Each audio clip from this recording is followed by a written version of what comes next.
이란은 지금 막 중요한 붕괴 단계에 들어섰습니다. 하지만 이는 반드시 군사 전쟁 때문이 아니라 물 부족으로 인한 붕괴 때문입니다.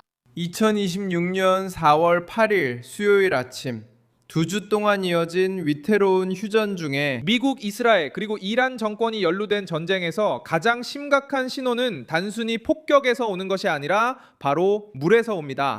도시 지역에서는 급수가 부족하고 저수지는 계속 비워지고 있으며 민간 생활을 지탱하는 인프라가 이제 분쟁의 전략 구도의 일부가 되었습니다. 이제 비극은 단순히 군사적인 것이 아니라 한 나라 전체의 일상에 영향을 미치는 조용한 붕괴입니다. 구체적으로 무슨 일이 벌어지고 있는 걸까요? 이란은 수십 년 만에 최악의 물 위기를 겪고 있습니다. 이를 인정하는 것은 정권에 반대하는 세력만이 아닙니다. 이란의 공식 기관 자체도 이미 1,000만 명이 넘는 인구를 가진 테헤란에서 급수 제한 위험을 인정했습니다. 로이터 통신은 이란의 19개 대형댐, 이 사실상 거의 말라버렸고 이란에서 두 번째로 큰 도시인 마슈하드의 저수율은 3% 미만으로 떨어졌다고 보도했습니다.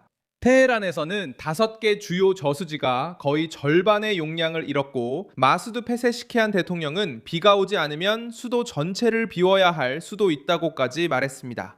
압력이 가장 심하게 나타나는 곳은 어디일까요? 테헤란, 마슈하드, 그리고 이스파한입니다. 하지만 문제는 이 도시들에만 국한되지 않습니다.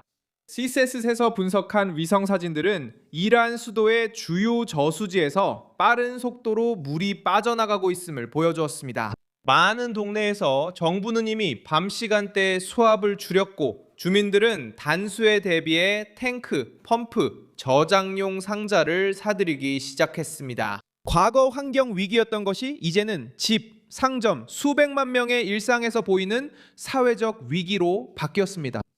이란이 어떻게 이런 상황에 이르게 되었을까요? 오랜 가뭄, 극심한 더위, 그리고 누적된 실수들이 겹쳤기 때문입니다. 월드 웨더 어트리뷰션 2025년 이 기후변화로 악화된 5년 연속 가뭄의 해였다고 지적했습니다.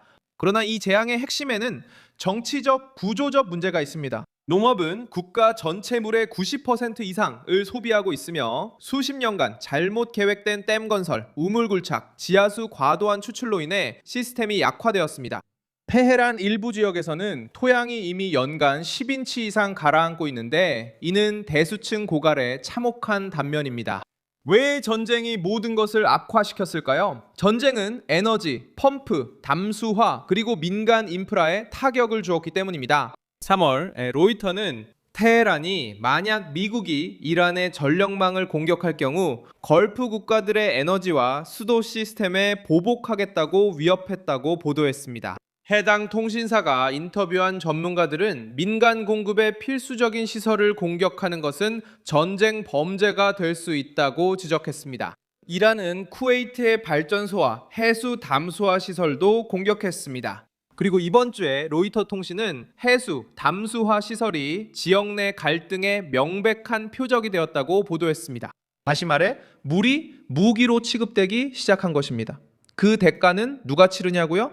바로 일반 시민들입니다. 가정에선 예고 없이 수도가 끊기고 어머니들은 생수로 임시 대처하며 소규모 사업체는 운영에 차질을 겪어버려졌다는 느낌이 커집니다. 테헤란과 마슈하드에서 로이터와 인터뷰한 주민들은 몇 시간 동안 물 공급이 끊겼다고 말하며 그 원인을 직접적으로 잘못된 관리에 있다고 비난했습니다. 이 점이 핵심입니다. 정권은 모든 책임을 전쟁 탓으로 돌리려고 합니다. 하지만 자료에 따르면 위기는 이미 2026년 군사적 긴장이 심화되기 전부터 시작됐습니다. 전쟁이 붕괴를 가속화시켰습니다. 전쟁만이 이 재앙을 만든 건 아닙니다. 이 위기가 실제 정치적 위협으로 변했을 때 이미 수년 전부터 징후를 보이고 있었습니다. 로이터 통신은 2021년에 물 부족으로 인해 폭력적인 시위가 일어났고 2018년에도 특히 물의 전용과 잘못된 관리에 대해 고발한 농민들 사이에서 반발이 커졌다고 보도했습니다. 이제는 상황이 더욱 폭발적으로 변했습니다. 갈증, 전력 부족, 경제적 압박, 그리고 서비스 실패가 모두 하나의 긴장 요인으로 뒤섞이고 있기 때문입니다. 기술적인 문제로 여겨졌던 것이 이제는 정권의 내부 안정에 직접적인 위험 요소로 바뀌었습니다. 결국 결정적인 질문은 간단합니다. 왜 이란이 지금 이토록 취약해 보이는 걸까요? 정권이 가뭄을 구조적인 문제로 만들었고 잘못된 관리를 일상으로 만들었으며 이제 이미 무너진 구조 위에서 전쟁을 맞이하고 있기 때문입니다. 비어있는 댐이나 파손된 배관만의 문제가 아닙니다. 전체 시스템이 낡아가고 있는 것입니다.